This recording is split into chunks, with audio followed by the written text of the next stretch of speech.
What's up, Internet? Marcus Smith, TKD Garage. In between the holidays and the fact that one of my children has had COVID and I haven't been able to go to dojang, I haven't done Taekwondo much, but I've been trying to keep in practice.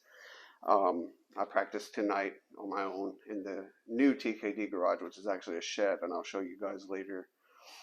Quick note, one of my friends, as well as one of the commenters on my YouTube channel, mentioned to me that my American flag has been backwards this whole time, so that's fixed. Just turned around, so you'll see that. Given my part-time job, I should have known better. So I'm going to try to do this in one shot without any editing because if you can see back here, I got a new computer.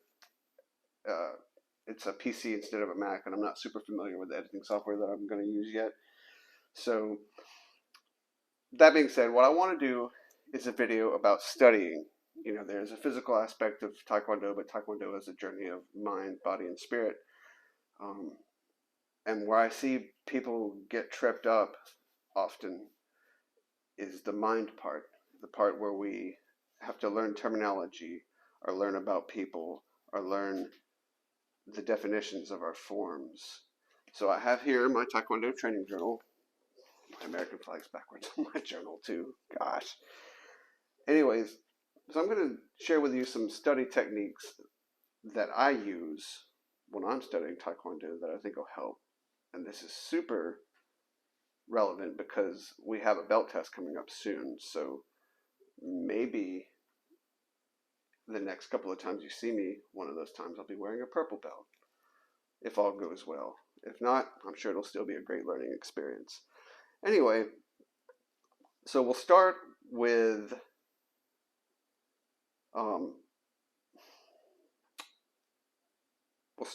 facts.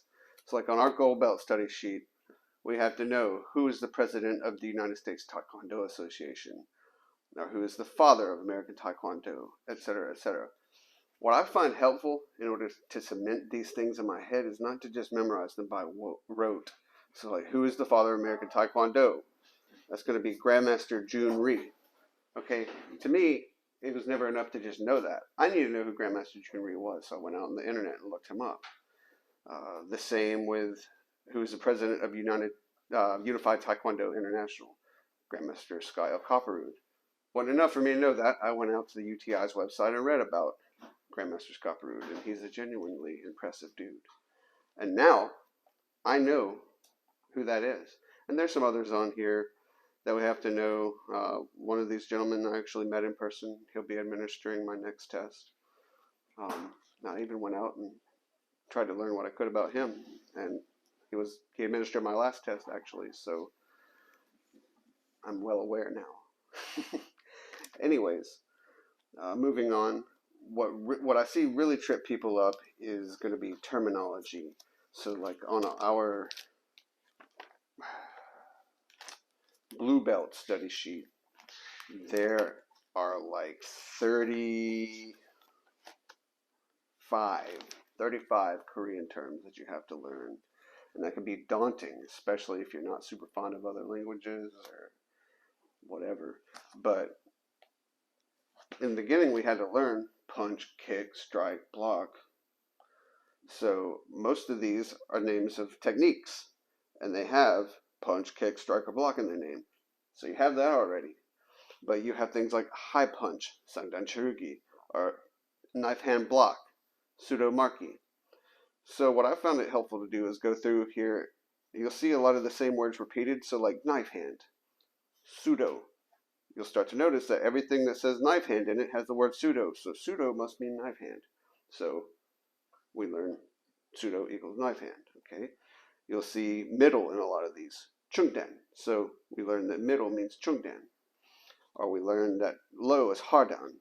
Or high is sangdan. Okay, there's some others like palmak, forearm. So rather than trying to learn this whole list by rote, you notice the patterns. So like once you learn high, middle, low, forearm, knife hand, punch, kick, block, strike, double, twin, somebody could call out any combination of those words to you and you should be able to put them together. So, you know, if somebody said high double vertical punch, Sengen Do Siwa Churugi, right?